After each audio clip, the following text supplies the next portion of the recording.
Ребят, если вы сейчас заглянете под свой компьютерный стол, то, скорее всего, сможете обнаружить там вот такую штуку. И, скорее всего, на ней будет написано TP-Link. Данная компания действительно клепает попросту самые популярные роутеры в мире.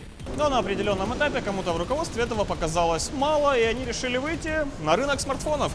Причем сделали это сразу с 3 моделями. Младшенькой C5L, крепким середнячком Nefas C5 и флагманом Nefas C5 Max. Нам на тестирование попала как раз средненькая. Так что тест должен выйти как нельзя более объективным. Первое, что радует глаз при знакомстве с C5, так это коробка. Ярко, стильно, молодежно. К сожалению, сам смартфон подобного шквала эмоций уже не вызывает. У TP-Link получился некий собирательный образ из всех когда-либо выпускавшихся смартфонов. Это на самом деле удивительно, поскольку в последние годы компания решалась на самые дерзкие дизайнерские эксперименты со своими роутерами. У TP-Link без шуток есть модели роутеров, которые можно спокойно выставлять в ведущих мировых галереях современного искусства. И куда все это подевалось? Зато ярких провалов тут нет. Смарт легкий, все порты довольно аккуратные, кнопочки манюсенькие, а главное на правильных местах.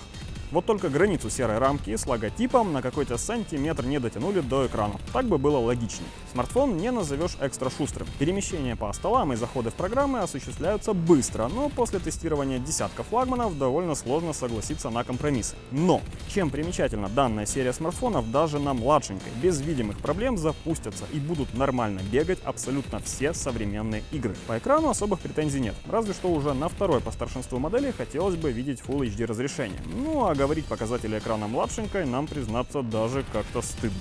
Что примечательно, ребята из TP-Link не допустили одну распространенную ошибку, которую с невероятным упорством допускают все новые игроки рынка. В местной оболочке нет ничего лишнего. Ни лаунчеров, ни программы от производителя. Фактически голый Android, каким он и должен быть.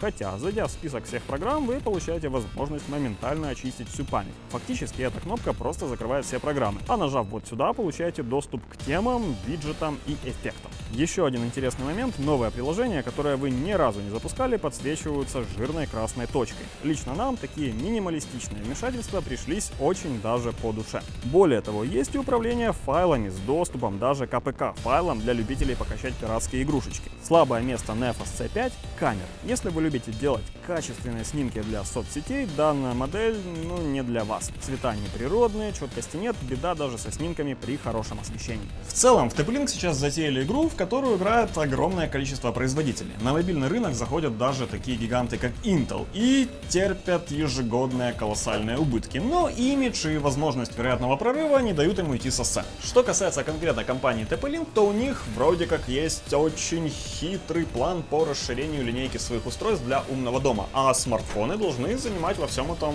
центральное место. TP-Link Nefas C5 можно брать. Серьезно, трагедии не случится. Но лучше, конечно, наверное, немножко загуглить и посмотреть, а что вообще сейчас народ покупает.